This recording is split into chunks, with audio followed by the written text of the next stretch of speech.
नमस्कार श्रोते हो, स्वागत आहे आपलं सफर कथा विश्वाची विदर्शना या यूट्यूब चॅनलवर. आपण आहोत कथा परिक्रमेची या पुस्तकाच्या सफरीवर. मागील भागात आपण लेखक एक अनुभव ध्यानातलं सांगत होते. आता पाहूयात त्या अनुभवात काय दिसले. समोर एक चांगल्या मुसमुसत्या अंगाची तरुणी, नृत्याच्या नादात अंगाचं दर्शन देत उन्नत नृत्यमग्न, नितंब, उरुभाग, बेंबी थरथरत असलेली. हे स्त्रीचं अंग कधी न बघितलेलं.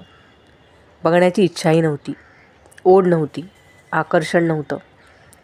घाम अशासाठी आला की इथे या निबिड अरण्यात एकांत साधनेत कुठून आली. डोळे आश्चर्याने उघडले. क्षणभर चकित. समोर कोणी नाही. क्षणभर भांबावलेला आणि मग हसण्याचा गडगडाट. जवळच्या शबनममधून सिगारेट काढली. 2 दीर्घ कश मारले. डोकं झटकलं आणि ध्यानाला पुन्हा बसलो. भासच, पण सत्याचा बळी पडावा इतका जिवंत भास. ज्या गोष्टींचा विचारही केलेला नसतो ते दृश्य का दिसावं. तीच माया. तिलाच कुंडलिनी जगदंबेचा खेळ म्हणूया. ती काय काय रूपानं प्रकट होईल काय सांगावं. हसलो तो त्यासाठी. आतून सद्गुरूंचीही चाहूल लागली. ते स्त्रीदेहाचं दर्शन नव्हतं, तीही जगदंबाच. सर्वत्र सर्व रूपात मातृत्व बघता आलं पाहिजे. त्याची ती खूण. गावात आलेल्या नवीन तरुण वारांगणेकडे श्री रामकृष्ण परमहंसांना नेण्यात आलं. वरच्या खिडकीत ती उभी होती. लोकांचा थवा तिच्या शरीराकडे वखवकलेल्या नजरेनं पाहत होता. परमहंसांनी तिच्याकडे पाहिलं आणि डोळ्यातून करुणेनं अश्रू पाझरायला लागले. म्हणाले, आई, किती रूपानं दर्शन देतेस. माई, आई, आणि आज या रूपात भेटलीस. असं मातृत्व सर्व रूपात दिसायला हवं. आतून व्याकुळतेनं रडू यायला हवं. त्या व्याकुळतेनं पाझरलेल्या अश्रूंच्या पलीकडेच परमेश्वर मिठीत घेण्यासाठी उभा आहे. हसण्याचा गडगडाट यासाठीच होता. फसवायला बघतेस का? तुझंच वेडं लेकरू आहे. सहज फसवणं शक्य नाही. आईच्या छातीवर हात ठेवून दूध पिणारं बाळ. तिच्या गळ्याला मिठी मारतं. मोठेपणीही तिथेच हात जातात. पत्नीतसुद्धा आई बघता आली पाहिजे. आईपेक्षा बायको मोठीच आहे. तिच्यात शक्तीची सर्व रूपं आहेत. मातृत्व, पत्नी, मैत्रीण, देवी. आयुष्यातून बायको वजा केली तर कृतज्ञपणा होईल. त्या बायकोला शक्तिरूपात बघून नमस्कार करता आला पाहिजे. रामकृष्ण परमहंसांच्या प्रेमामुळं मलाही तो करता आला. आंघोळीनंतर पहिला नमस्कार तिलाच. लग्न झाल्यानंतर समजलं शक्तीची किती रूपं आहेत. ही बायको नसती तर अध्यात्माकडे प्रवास असूनही हे पूर्णत्व आलं असतं लक्षात. आधी प्रपंच करावा नेटका. या रामदास स्वामींच्या म्हणण्यात अनेक अर्थ आहेत. पण पत्नीच्या शिवाय अध्यात्माकडे गंभीरपणे पाहणं कठीण आहे. ब्रह्मचर्य, संन्यास ठीक आहे, पण कोणाही संतानं स्त्रीत्वाला, मातृत्वाला वंदन केलं आहे. उमेशिवाय शिव नाही, सीतेशिवाय राम नाही, गोपींशिवाय रास कसा रंगणार कृष्णाचा. अनघा ही दत्तात्रेयांची शक्ती. शारदा माता आणि रामकृष्ण वेगळे कसे काढणार. म्हणूनच तर विवेकानंदांनी शारदा मातांना शक्तीचं रूप मानलं. ती कधी शक्ती आहे, कधी माया आहे. सहचारणी तरी वेगळी काय आहे. वाया जाण्याचा कितीही प्रयत्न केला तरी बायकोनं वाया जाऊ दिलं नाही. कौतुक केलं, लाड केले. साक्षात आईचा हात पाठीवर ठेवला. संकटात, दुःखात धीर दिला. वेळ आली तेव्हा निर्भत्सना केली. शक्ती दिली. संन्यास म्हणजे स्त्रीचा द्वेष नाही. स्त्री रूपाला आई म्हणून बघण्याची दृष्टी यायला हवी. संन्यास म्हणजे सर्वत्र मातृत्वाचं दर्शन घेणं आहे. योगी अरविंदांनी आपल्या शिष्येलाही मातेच्या रूपात बघितलं. पौंडेचेरीच्या आश्रमात माताजींनी योगी अरविंदांसह सगळ्यांनाच सांभाळलं. हळूहळू योगाच्या क्रिया सहजपणे सुरू होतात. सद्गुरू कृपा ही विलक्षण किमया आहे. नुसत्या नामस्मरणानं सुद्धा शक्ती जागृत होते. श्री गोंदवलेकर महाराजांकडे एक भक्त गेला. म्हणाला, महाराज, मला शक्तिपाताची दीक्षा द्या ना. कुंडलिनी शक्तीचं सगळ्यांनी महत्त्व सांगितलं आहे. कृपा करा. महाराजांनी हसून सांगितलं, अरे, शक्तिपाताच्या दीक्षेपेक्षा नामस्मरणाने तुझं भलं होईल म्हणून नाम घ्यायला सांगितलं आहे. रामनामानंच तुला सर्व प्राप्त होईल. शक्तिपाताचाही अनुभव येईल. सर्व राममय होईल. ध्यानात सर्व सहजपणे होईलच. श्री शंकर महाराजांनी आणि श्री वासुदेवानंद सरस्वतींनी ही वस्तुस्थिती अनेकांना अनुभव देऊन सिद्ध केली आहे. दीक्षा महत्त्वाची आहेच आणि ध्यानानंही सहज ती होते. अनुभवाला साक्षीची काय गरज.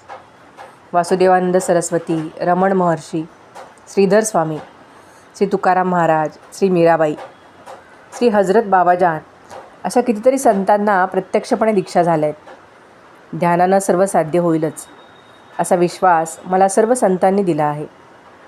अर्थात शक्तिपात दीक्षेनं सर्व अधिक सुलभ होतं, पण केव्हा, रोज साधना केली तर. नाहीतर हजारो लोकांना शक्तिपात दीक्षा मिळाली आहे, पण काय झालं आहे, भ्रष्टाचारापासून सर्व दुर्गुणांचा ढिगारा जमा झाला आहे. आतून बाहेरून किती फरक किती जणांत पडला आहे. शेवटी ध्यानाला, साधनेला पर्याय नाही. काहीच फुकट मिळत नाही. कष्टाशिवाय काही साध्य होत नाही. आयुष्याची धुनी पेटवल्याशिवाय विभूती तयार होत नाही. जया अंगी मोठेपणं तया यातना कठीण. शक्तिपात दीक्षा म्हणजे जादूची कांडी नाही आहे. मिळाली दीक्षा की झाला योगी. दीक्षा मिळाल्यानंतर रोज साधनेला भरपूर वेळ देऊन साधना झालीच पाहिजे. सातत्य हे महत्त्वाचं आहे.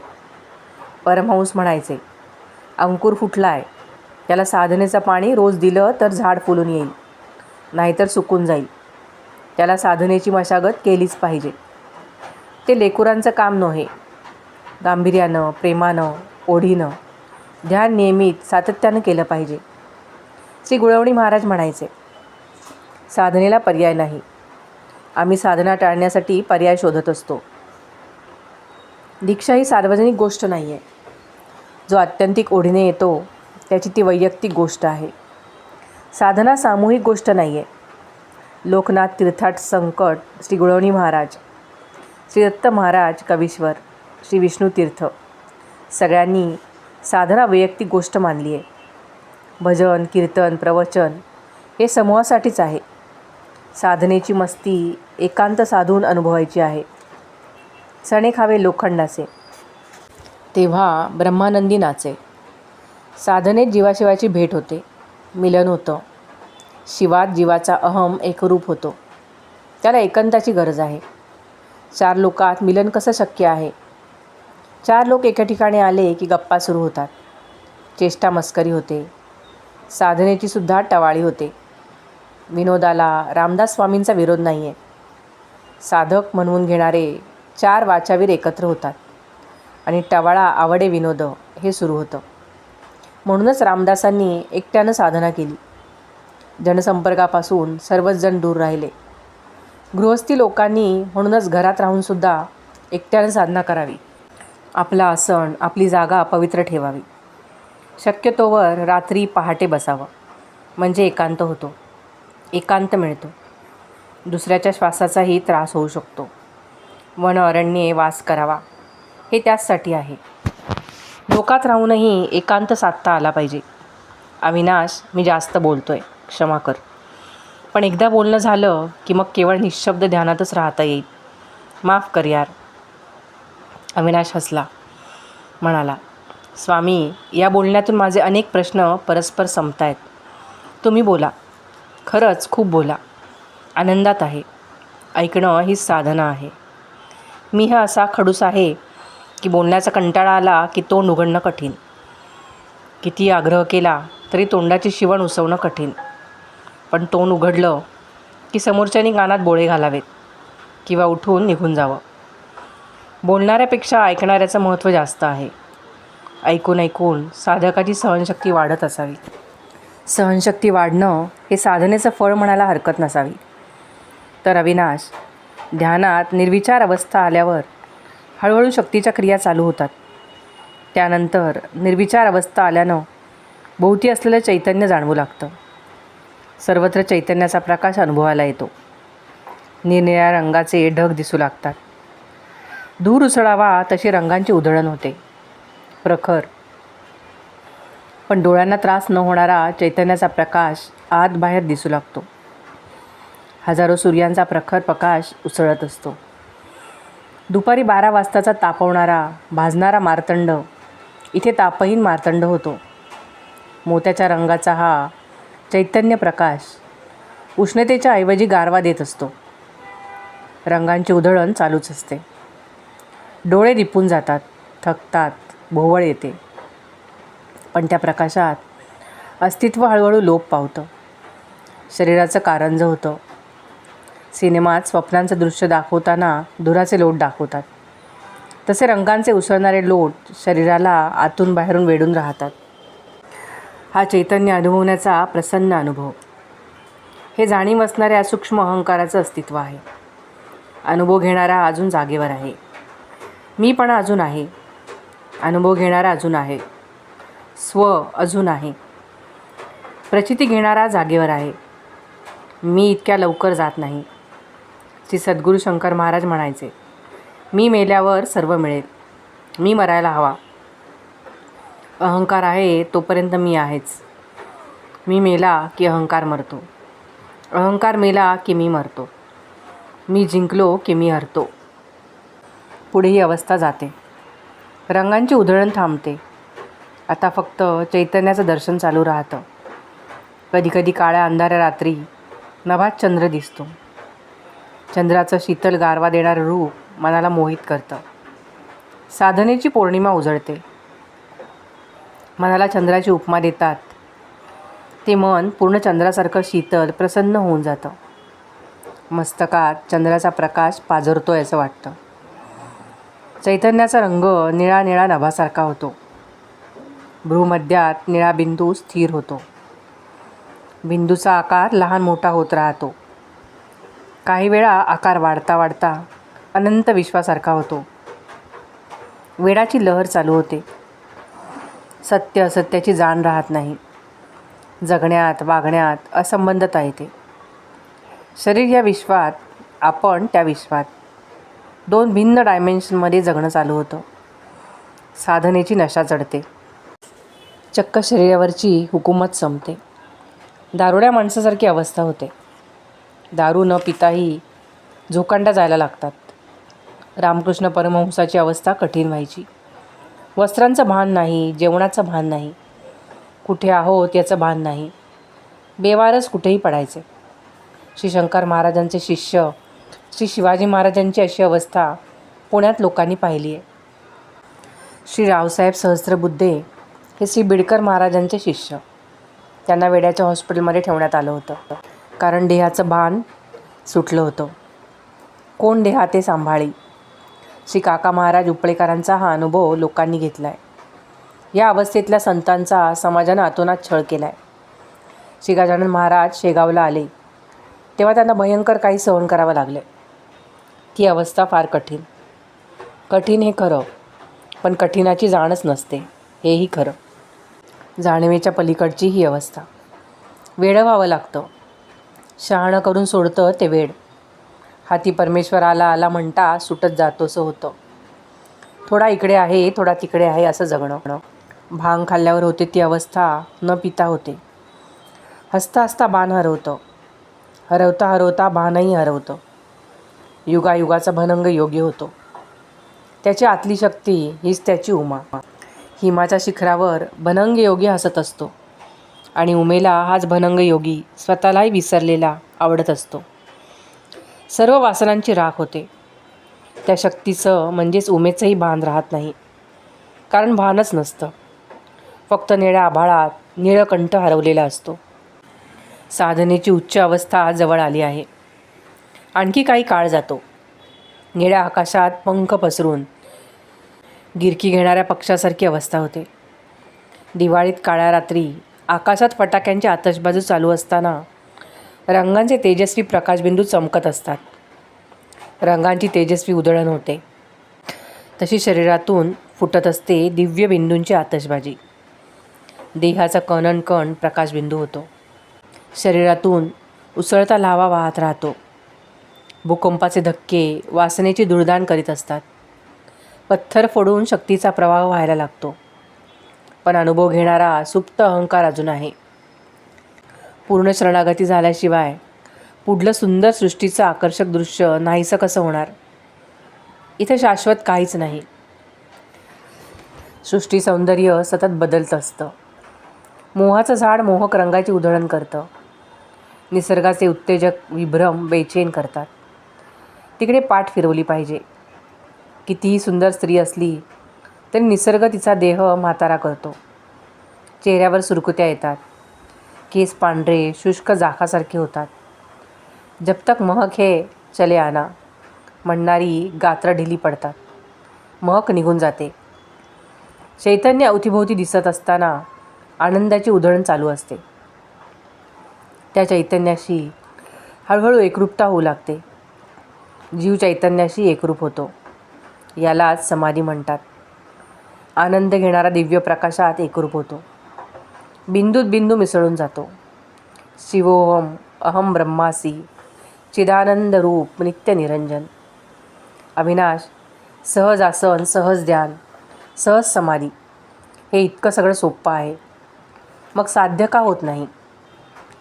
कारण सातत्य राहत नाही.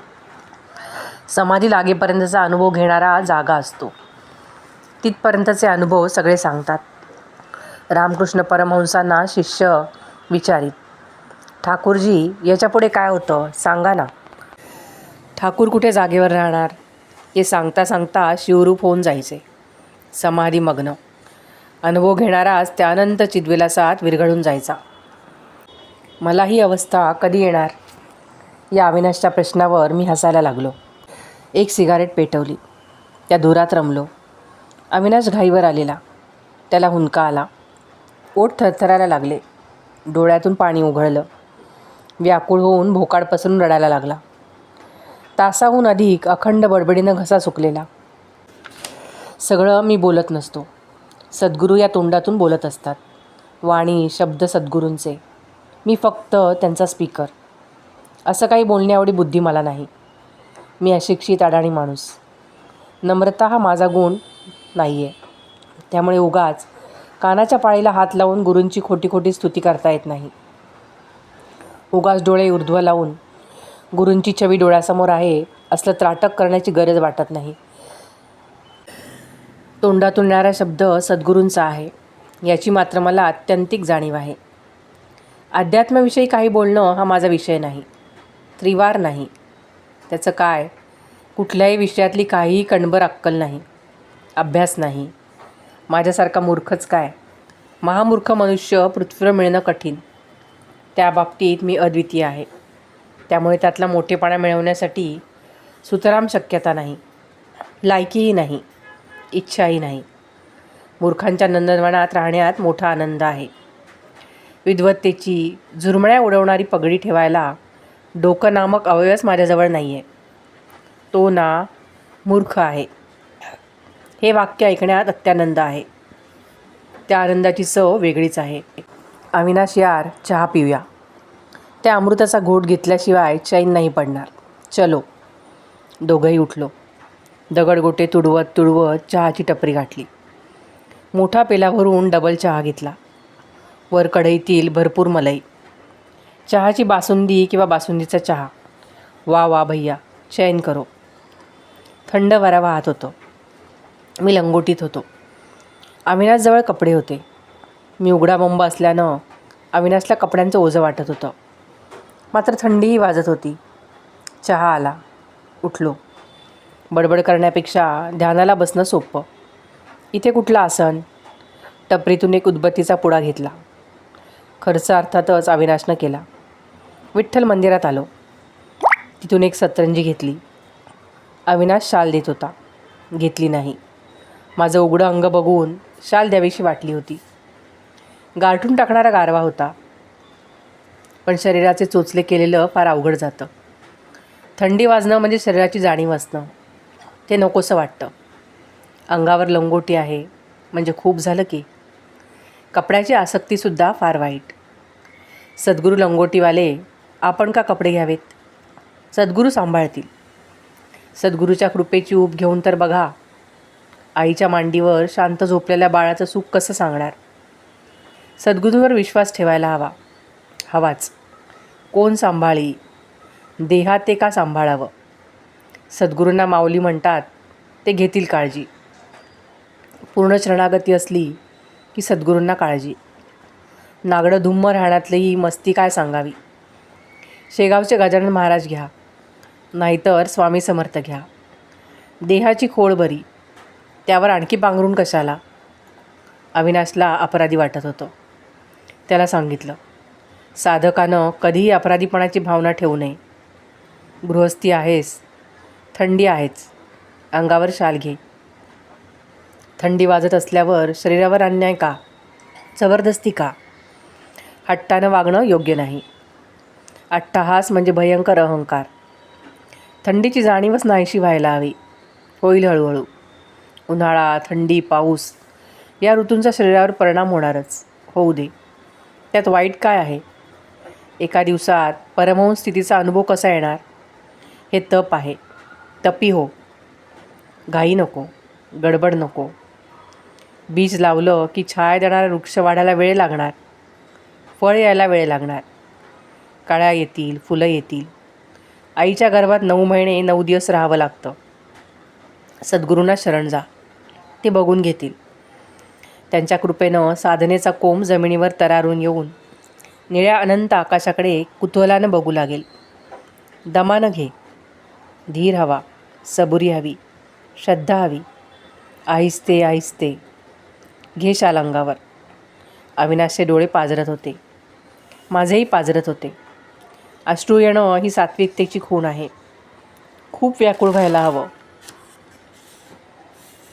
पद्मासनात घट्ट बसलो. डोळे मिटले. हळूहळू श्वासाची आवर्तनं सुरू केली. अविनाशची छाती भातासारखी हवा भरायला लागली. त्याला श्वासाचा खेळ आज सांगितला नाही. बघू पुढे. घाई काय आहे. साधना शक्यतो नैसर्गिकच हवी. डोळ्यासमोर जे विचार दिसतील ते बघत बसावं. ध्यानात काहीच करायचं नसतं. श्वाससुद्धा आपण सवयीनं घेतो. जगाला श्वासाची गरज आहेच असं नाही. समाधी अवस्थेत श्वास कुठे असतो. शरीराची वाढ अति सावकाश चालू असते. वर्षभर समाधीत असाल तर काळाच्या हिशोबात 1 वर्ष पुढे जाल. पण शरीराची वाढ स्थिर राहिल्यानं शारीरिक वय तेवढंच राहील. म्हणूनच हजारो वर्षांच्या समाधी अवस्थेत राहणाऱ्या योग्यांची शारीरिक वय वाढत नाहीत. नखं, केस यांची वाढ फार सूक्ष्म होते. काळाचं गणित इथं चालत नाही. काळाच्या पल्याडची ही अवस्था आहे. म्हणूनच स्वामी समर्थ म्हणतात, नीट एका जागेवर बैस, काही करू नकोस. ध्यान में कुछ करने का नहीं. उठलास तर पायपोस खाशील. पाय दुखतात का पाठ दुखते याची काळजी कशाला. पाय दुखतात याचाच अर्थ ध्यानात मन रमलं नाही आहे. ध्यानमग्न झाल्यावर पायाची, पाठीची जाणीव हरवून जाईल. देहाची दुखणी दुर्लक्षित करायची सवय झाली पाहिजे. जरा शरीराला कष्ट होऊ देत की. ठाईच बैसोनी राहावं. दुसऱ्याला उपदेश करायला काय जाते. फुकटचे शब्द. मांडी थोडी हलवली म्हणून काही बिघडलं नाही. कसं हलवा हो. सद्गुरूंना माहिती आहे. लेकरू आहे, थोडं हलणारच. हाला. पण स्थिर आसनाला फार महत्त्व आहे. पद्मासनात बसा किंवा सहज कसेही बसा, त्यालाच सहजासन म्हणतात. नियम आहेत, पण नियमांच्या जंजाळात फार अडकू नये. बसणं महत्त्वाचं, बघणं महत्त्वाचं. बसून बसून सवय होईल. शरीर हे भाड्याचं तट्टू आहे. थोडी सक्ती ठीक आहे, पण तुटेल इतकं ताणण्यात काय अर्थ आहे. त्रयस्थपणे स्वतःकडे पाहण्यात मौज आहे. ती मौज लुटावी. दोन्ही बाजूनी बोलतोय का. होय, दोन्ही महत्त्वाचं आहे. शिस्त हवीच.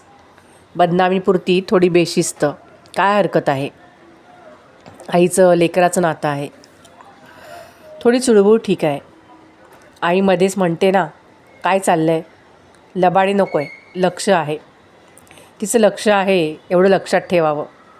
साधना ही लेकरांची गोष्ट नव्हे, पण लेकरूच आहोत हेही खरं ना. अविनाश स्थिर आसनात रमला. माझ्या श्वासाचा, भुंग्यांचा गुंजारावासारखा गुंजाराव सुरू झाला. पाखरं आबाळा स्थिर तरंगू लागली. निशब्द, पण स्वर्गीय सुरांचा ध्रुपद धमार रंगू लागला. श्वासाचा लयताल सम साधण्यासाठी झेपावू लागला.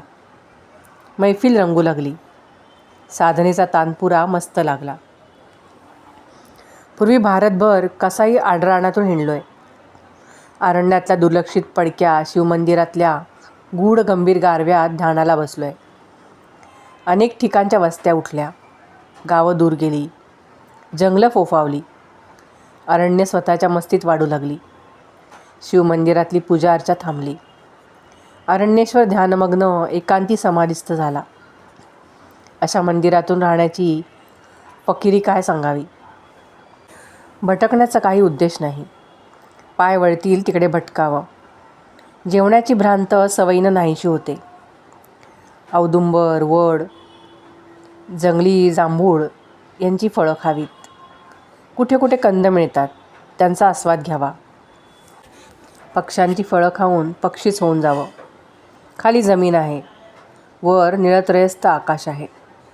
दिगंबरा दिगंबरा श्रीपादवल्लभ दिगंबरा ओठी असावं.